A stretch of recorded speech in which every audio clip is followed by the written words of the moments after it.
Assalamualaikum warahmatullahi wabarakatuh. Halo, apa kabar semuanya? Selamat datang di belajar dari rumah ya. Jadi, walaupun kalian di rumah tetap harus belajar ya. Jadi, pada kesempatan kali ini Bapak akan menyampaikan materi untuk bab 3 untuk kelas 8 IPA ya. Kelas 8 materi IPA tentang zat aditif. Ya, jadi setelah kalian menonton ini silahkan absen di kolom komentar ya. Absen tuliskan nama kalian ya di bawah situ. Oke, zat aditif dalam makanan. Ini adalah judulnya. Kemudian kita lanjut, ini pengertiannya. Jadi sebelum kita lanjut kita harus paham apa itu zat aditif ya. Jadi di sini sudah tertulis bahwa zat aditif ini adalah bahan yang sengaja ditambahkan ke dalam makanan dengan berbagai fungsi, misalkan untuk meningkatkan kualitasnya, atau rasanya, atau warnanya, atau juga bisa memperpanjang daya simpan makanan atau kita sebut sebagai mengawetkan makanan atau pengawet lah seperti itu ya. Contoh zat aditif atau zat yang ditambahkan ke dalam makanan ya, misalkan ada gula, ada garam, ada MSG, ada pewarna makanan, kemudian pengawet yang ada di berbagai produk kemasan. Oke, sampai sini semoga paham ya. Zat aditif itu berarti zat yang ditambahkan ke dalam makanan ya. Aditif ini dari bahasa Inggris add atau addition ya, additional, tambahan. Nah, ini tujuannya ya, dibahas lebih lengkap di sini. Tujuan penggunaan zat aditif, yang pertama adalah memperbaiki rasa dan juga aroma ya. Biasanya kalau rasa makanan kurang enak, mak kita masak atau mama kita atau ibu kita masak kurang enak, biasanya instingnya langsung keluar itu, "Wah ini kurang asin," berarti tambah garam. "Oh ini kurang manis," bisa tambah gula ataupun tambah kecap. Kayaknya kurang sedap nih," berarti tambahkan micin seperti itu. Berarti itu fungsinya untuk memperbaiki rasa.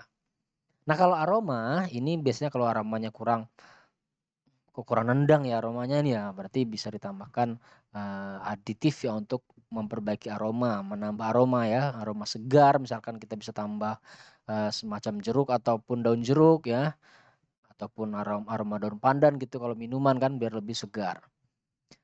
Itu yang pertama. Kemudian yang kedua fungsinya adalah untuk memberikan warna atau menambah warna pada makanan ya. Biasanya kita lebih suka, cenderung lebih suka makanan itu yang warnanya cetar gitu ya, warnanya hijau, warnanya merah gitu kan, menyala gitu kan, itu kita biasanya biasanya lebih suka ya, atau coklat yang pekat gitu kan. Nah, fungsi zat aditif ini untuk memberikan warna makanan, ini biasanya penjual-penjual kue biasanya seperti itu kan memberikan warna makanan ya. Kemudian mengawetkan, nah ini juga untuk penjual ini, kenapa makanan harus diawetkan? Ya karena akan merugikan secara ekonomi jika makanan itu cepat basi ya. Misalkan setengah hari sudah basi atau sehari sudah basi, padahal, eee, itu bisa untuk berhari-hari misalkan seperti itu, tetapi dalam waktu singkat dia sudah basi, maka itu merugikan secara ekonomi. Maka untuk para penjual makanan ini merugikan, sehingga perlu diawetkan, ini tujuannya ya untuk menambah zat aditif. Kemudian mengatur tekstur ya, mengatur tekstur. Jadi makanan yang kita makan itu kita lebih suka makanan yang lembut, yang crunchy ya, tidak yang keras ya, yang susah kita kunyah, nah itu ketika orang suka tuh. Makanya ada yang namanya pengembang kue ya, sebagai zat aditif ini ditambahkan pengembang kue biar makanan itu menjadi lebih lembut ya, lebih mengembang, itu kan kita lebih suka biasanya seperti itu. Kemudian juga ada pengatur keasaman ini, makanan kalau terlalu asam kita kurang suka eee, atau ya aromanya kurang enak, maka pengatur keasaman ini bisa mengatasi hal-hal tersebut ya. Kemudian memastikan kualitas dan keamanan. Nah, biasanya makanan yang tidak ditambahkan zat aditif itu cenderung cepat basi atau cepat dihinggapi mikroba ataupun, lalat dan sebagainya, maka bisa menambahkan zat aditif untuk menghindari itu ya, untuk menjaga atau memastikan makanan tetap terjaga ya. Oke, jadi zat aditif ini nanti dibagi menjadi 2, ada yang alami, ada juga yang buatan atau kita sebutnya sintetis ya, buatan. Kita bahas dulu yang alami. Kalau alami ini berarti dia dari alam ya. kita bisa dapatkan atau ambil langsung dari alam. Yang pertama kunyit. Kalau kunyit ini, sudah lumrah, sudah biasa ya dipakai oleh ibu-ibu, di Skadau ini khususnya ya dari zaman dahulu ya. Kunyit memberikan warna kuning pada makanan. Kalau kalian pernah makan nasi kuning ya warna kuning itu dari kunyit asalnya ya yang alami. Mungkin juga ada yang menggunakan bahan-bahan yang lain yang tidak alami ya, tetapi umumnya orang lebih suka menggunakan kunyit karena selain sehat juga aroma juga lebih keluar kalau menggunakan kunyit. Kemudian ada bit merah, ini lumayan agak jarang ya tanaman ini di tempat kita, tapi ada ya. Jadi ini memberikan warna merah. Kemudian, untuk warna hijau bisa dari dedaunan ini, bisa dari daun salam ya, itu bisa memberikan warna hijau nih biasanya pada minuman-minuman ya, cendol apa gitu ya, kalau misalkan kalian pernah, minum es cincau itu warna alami itu ya, warnanya alami dari daun cincau, ya. Biasanya di pasar ada tuh ya, di pasar Lawangkuari atau di depan, samping Bundaran atau di depan SMP 1 itu biasanya ada orang jual es cincau, itu alami. Kemudian pemanis ya, pemanis yang alami ya, yang pertama ada madu tentu ini alami karena dari lebah ini alami, diambil dari hutan ya. Kemudian ada gula, gula kelapa ini biasanya dibuat oleh orang-orang di tempat kita ataupun gula aren ataupun stevia dari tanaman stevia ini pemanis-pemanis yang alami yang diambil langsung dari alam. Ya kalau misalkan, pemanis dari tebu, tebu pun alami tetapi kalau sudah menjadi gula pasir dia sudah ditambah dengan misalkan pemutih ataupun pengkristal dan sebagainya ya. Kemudian zat pengawet yang alami ini kita bisa temukan dari garam ataupun cuka ataupun asam sitrat yang ada di jeruk. Ini yang alami ya. Selanjutnya ada zat aditif alami lainnya yaitu penyedap. Ini bisa kita dapatkan dari kaldu jamur ya, jamur kita rebus ya untuk menghasilkan aroma ya ataupun daging ayam ataupun daging sapi yang menghasilkan kaldu ya. Kaldunya itu, kuahnya itu nanti gunakan untuk memberi rasa yang lebih sedap kepada makanan. Kemudian dari bawang putih juga bisa diambil ekstraknya, ini juga bisa menjadi, penyedap ya, ataupun daun salam ini juga menjadi penyedap biasanya kalau masak ayam kecap atau ayam semur, bisa menggunakan daun salam ini biar rasanya lebih mantap ya. Kemudian zat aditif alami sebagai pemberi aroma. Di sini contohnya ada vanili ya. Walaupun di sini tidak ada tanamannya ya, jarang kita temui tanaman vanili ini termasuk pemberi aroma yang mantap ya. Enak banget vanili ini aromanya enak banget, kemudian kayu manis ini juga, memberikan aroma ya walaupun dia juga bisa memberikan rasa yang lebih manis, memberikan manis ya, memberikan rasa manis juga memberi aroma yang enak. Kemudian jahe juga memberi aroma yang sedap ya kalau kalian minum minum jahe campur madu itu aromanya luar biasa, selain sehat juga aromanya mantap kan. Nah, kemudian ada zat aditif alami sebagai bahan pengasam ya. Contohnya di sini ada asam malat ini diambil dari apel hijau ataupun apel merah atau buah-buahan lain. Ini untuk menstabilkan pH makanan ya, biar tidak terlalu asam ya, ataupun terlalu basa ya, ataupun bisa juga mencegah perubahan warna. Kemudian ada asam, tartarat ini diambil dari anggur ataupun jus anggur ya, jangan yang kemasan dong ya, jus anggur beneran ya. Kemudian ini digunakan sebagai pengatur keasaman dan pembantu pengawetan makanan. Selanjutnya kita bahas yang sintetis, tadi sudah saya sampaikan di awal, zat aditif ini ada 2 jenis ya, ada yang alami, ada juga yang sintetis atau buatan. Ya, kalau yang buatan ini berarti di mana produksinya? Di laboratorium ataupun di pabrik ya.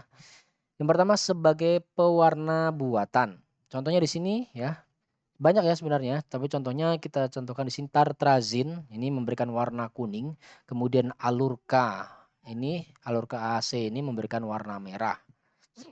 Ini fungsinya memberikan warna cerah dan menarik pada makanan ya, biasanya diproduksi secara kimiawi di laboratorium ya, tentu dengan bahan-bahan kimiawi yang sintetis. Selanjutnya selain, pewarna buatan ada juga yang pemanis buatan. Ini sadar atau tidak sadar kita sering mengkonsumsinya ini. Kalau kalian sering makan makanan yang kemasan, yang ciki-ciki atau makanan yang kemasan gitu ya, yang awet yang bertahun-tahun bisa awet itu ya, yang beli beli di minimarket atau minuman sasetan atau minuman, botolan itu biasanya kalau tidak aspartam berarti dia sakarin ya, antara 2 ini, kalau nggak aspartam dia sakarin. Ini sebagai pemanis yang konon katanya, lumayan aman ya, walaupun itu nanti kontroversi itu ya. Kontroversi ada yang bilang aman, ada yang ya tapi nanti diatur oleh BPOM. Berapa sih maksimal yang bisa dikonsumsi oleh manusia. Jadi ini aspartam atau sakarin ini memberikan rasa manis tetapi tanpa memberikan tambahan kalori ya, tidak seperti gula yang, gula pasir apa gitu kan dia menambah kalori karena mengandung karbohidrat di dalamnya. Kalau ini tidak, ya tidak memberikan menambah kalori.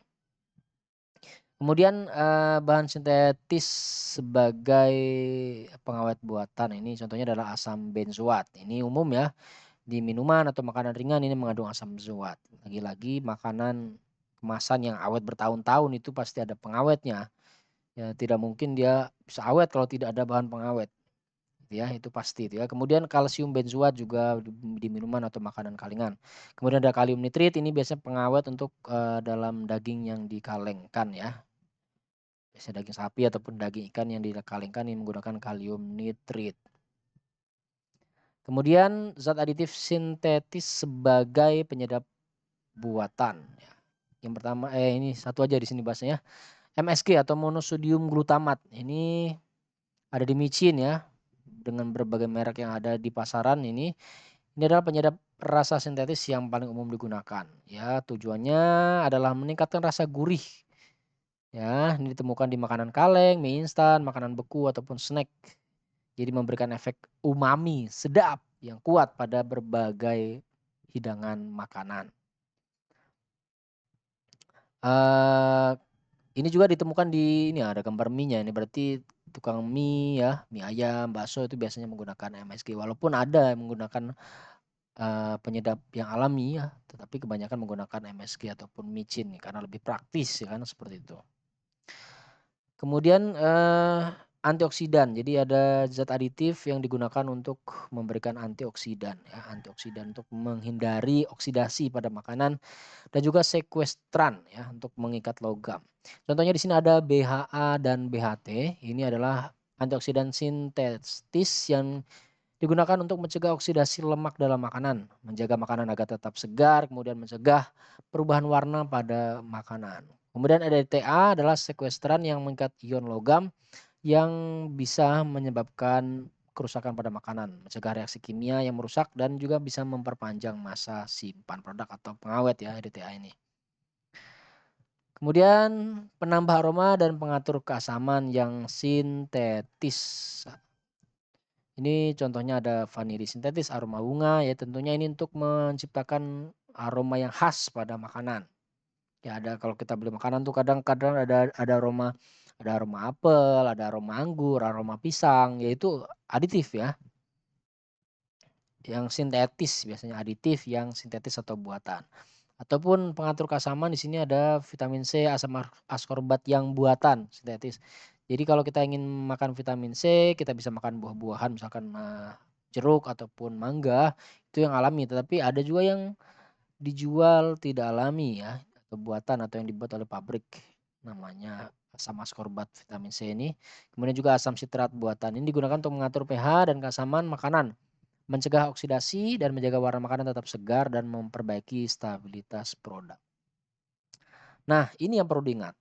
Kalau kita menggunakan zat aditif yang sintetis atau buatan, maka kita harus tahu batasan-batasannya ya. Maksimumnya berapa yang bisa kita konsumsi dalam satu hari, ya ini sudah diatur oleh BPOM kalau di Indonesia ataupun aturan internasional atau regulasi internasional. Jadi sudah saya cantumkan peraturannya adalah Peraturan Nomor 11 Tahun 2019 tentang bahan tambahan pangan. Ini peraturan yang dikeluarkan oleh BPOM Republik Indonesia. Jadi menurut BPOM selama penggunaannya masih di batas maksimal ya, di batas maksimumnya maka akan tetap aman ya walaupun ini masih kontroversi ya. Ini contohnya ya. Contoh pengaruh zat aditif bagi kesehatan, misalkan saja aspartam nih ya, ini masih kontroversi, tetapi menurut kebanyakan orang bisa memberikan efek, potensi pengurangan kecerdasan ya, makanya dikurangi ya. Kemudian pewarna buatan, ini bisa memberikan alergi pada anak-anak contohnya ya nih. Kemudian formalin dan boraks, wah ini jelas sangat-sangat berbahaya dan ilegal ya. Formalin ini biasanya sebagai pengawet ya, atau boraks ini pemutih biasanya kan. Pengawet pada apa namanya nih, jasad ya, baik itu manusia ataupun hewan itu menggunakan formalin. Maka ini sangat-sangat dilarang dikonsumsi ya, tidak boleh untuk bahan makanan. Ini sudah jelas aturannya. Kemudian untuk MSG ini pada beberapa orang ini menyebabkan sakit kepala dan pusing. Nah, kemudian pewarna rodamin B ini berbahaya karena bisa menyebabkan gangguan ginjal dan kerusakan organ dalam jangka panjang. Ini dilarang ya.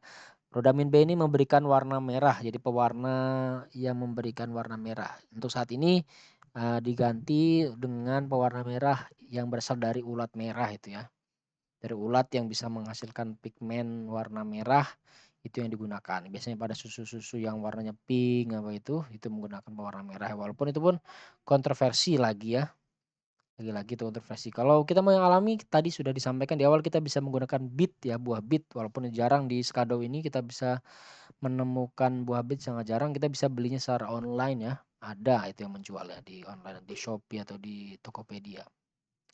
Kemudian sakarin, sakarin pemanis buatan ini walaupun kontroversi tetapi banyak yang mengatakan bahwa ini bisa menyebabkan atau beresiko kanker kandung kemih jika dikonsumsi berlebihan ya. Lagi-lagi kalau berlebihan.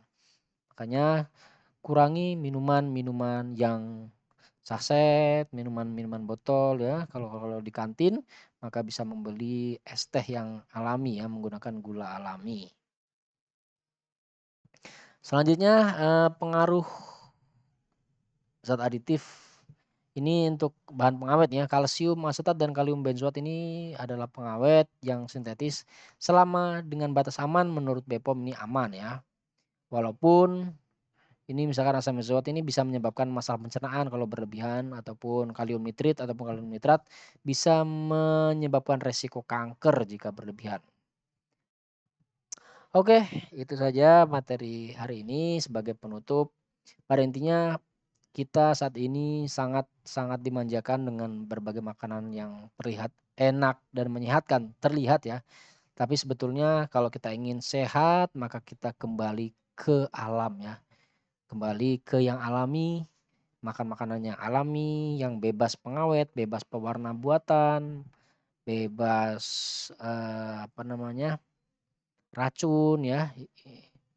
Ya, insektisida atau pestisida ya. Pokoknya kita cari makanan-makanan yang alami, kurangi makanan-makanan yang mengandung pengawet atau pemanis buatan. Sekian materi dari saya, tetap semangat belajar dari rumahnya ya, kurangi bermain HP ya, tetap bantu orang tua di rumah, jangan keluyuran karena udara kita masih belum benar-benar sehat. Sekian, assalamualaikum warahmatullahi wabarakatuh.